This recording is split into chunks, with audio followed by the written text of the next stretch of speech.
حضور نے اس سورہ مبارکہ کے نزول پہ ہمارے آقا صلی اللہ تعالی علیہ وسلم نے جس خوشی کا اظہار کیا تھا وہ ناقابل بیان ہے، کیونکہ یہ سورہ ضحیٰ کی آیا ہے اور اس میں اللہ سبحانہ و تعالی نے اپنے محبوب کو وہ خوشخبریاں عطا فرمائی ہیں جو کائنات میں کسی اور کو عطا نہیں ہوئی۔ اور یہ آقا کریم صلی اللہ تعالی علیہ وسلم کی نعت بھی ہے۔ قرآن کریم جہاں اللہ کا کلام ہے، ہمیں اپنی زندگی گزارنے کا ایک سلیقہ دیتا ہے، ہمیں ایک سبق ملتا ہے، ہمیں اس میں اپنے لیے ایک ہمارے لیے نمونہ ہے، وہی ہمارے آقا صلی اللہ علیہ وسلم کی نعت بھی ہے۔ اور ان آیات میں سے، ان سورتوں میں سے سورہ ضحیٰ ایک ایسی سورت ہے کہ جس کو رسول اللہ صلی اللہ تعالی علیہ وسلم کی نعت کہا جاتا ہے، اور اس میں اور بہت سی خوشخبریاں ہیں، بہت سی خوشخبریاں ہیں، جن میں سے ایک یہ ہے وَلَسَوْفَ يُعْطِيكَ رَبُّكَ فَتَرْضَىٰ، محبوب ہم آپ کو اتنا عطا کریں گے، آپ کا رب آپ کو اتنا عطا کرے گا کہ آپ راضی ہو جائیں گے۔ میرے بھائی اور دوستو، یہ کیوں ہے؟ یہ اس لیے ہے کہ اللہ کو اپنے محبوب سے محبت ہے۔ اللہ سبحانہ و تعالی علی کل شیء قدیر، وہ ساری کائنات کا رب، خالق اور مالک ہے۔ ساری کائنات اللہ کی محتاج ہے۔ کائنات کا ہر فرد، ہر بشر، ہر انسانوں میں سے ہر ایک انسان، جنات میں سے ہر ایک جن، ساری مخلوق، چرند پرند درند، جو بھی جمادات، حیوانات، نباتات ہیں، وہ سارے کے سارے اللہ کے محتاج ہیں۔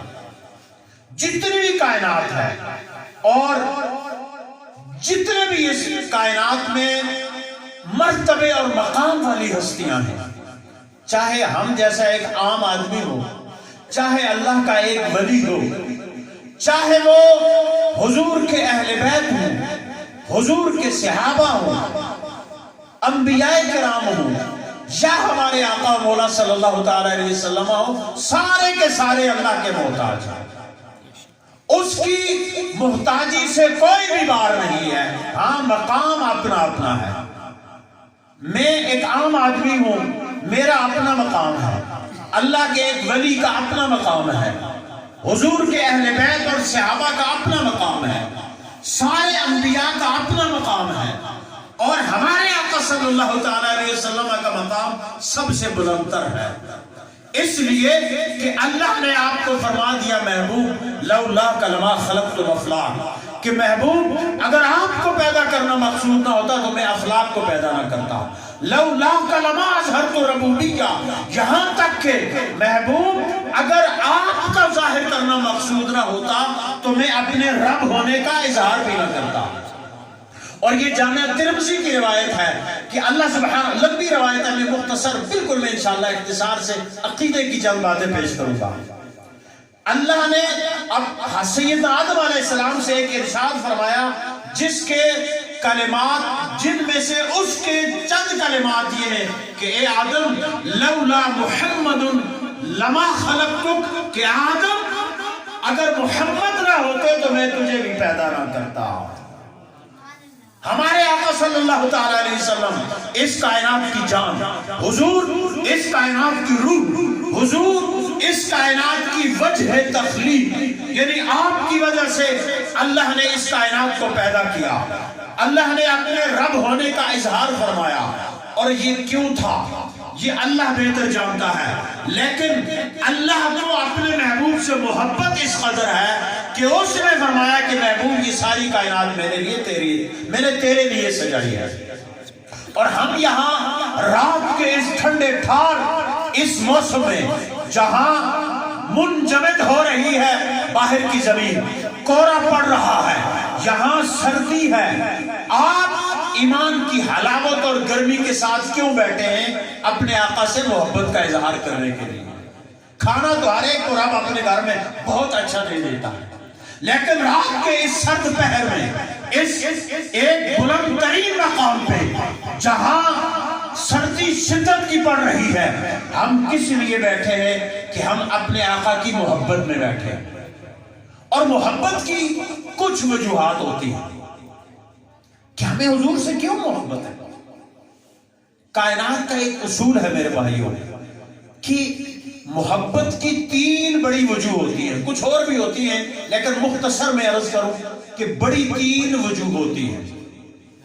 ایک محبت یہ ہوتی ہے کہ آپ جس سے محبت کرتے ہیں وہ صاحب حسن و جمال ہو، چاہے وہ کوئی شخصیت ہو، چاہے کوئی عمارت ہو، چاہے کوئی قطع زمین ہو، کوئی وادی ہو، کوئی پہاڑ ہو، کوئی بلڈنگ ہو، کوئی شخصیت ہو، اس کا حسن آپ کو متاثر کرتا ہے، تب آپ کہتے ہیں کہ میں اس سے محبت کروں۔ ایک محبت کی وجہ کیا ہوتی ہے کہ آپ جس سے محبت کرتے ہیں وہ صاحب علم ہوتا ہے۔ کسی سے آپ محبت اس لیے کرتے ہیں کہ وہ صاحب علم ہے۔ یہ جو مرید اپنے مرشد سے محبت کرتا ہے وہ اس وجہ سے کرتا ہے کہ مرشد صاحب علم ہے۔ علم چاہے ظاہری ہو چاہے باطنی ہو، علم یہ جو اصل اللہ والے ہوتے ہیں نا مشائخ اعظام، وہ ظاہری اور باطنی علم کے مرقع ہوتے ہیں۔ چاہے کسی نے جا کے کسی درسگاہ میں پڑھا ہو یا اللہ نے اپنے فضل سے اس کے سینے کے اندر القاء کر دیا ہو۔ ایک وجہ محبت کی کیا ہوگی؟ حسن۔ دوسری کیا ہے؟ علم۔ اور تیسری کیا ہے کہ وہ پاور والا ہو، اقتدار والا ہو، اختیار والا ہو، اس کے پاس پاور ہو، اس کے پاس قوت ہو، وہ صاحب اقتدار ہو، صاحب اختیار ہو، آپ اس سے محبت کرتے ہیں۔ مثلا میں مثال آپ کو یوں دیتا ہوں، کوئی یہ سیاست اس طرح کی مروجہ کی بات نہیں کرتا، لیکن عمومی طور پہ یہ ہوتا ہے کہ جب کوئی بندہ اقتدار میں ہوتا ہے تو اس کے ارد گرد لوگوں کا ایک ہجوم ہوتا ہے۔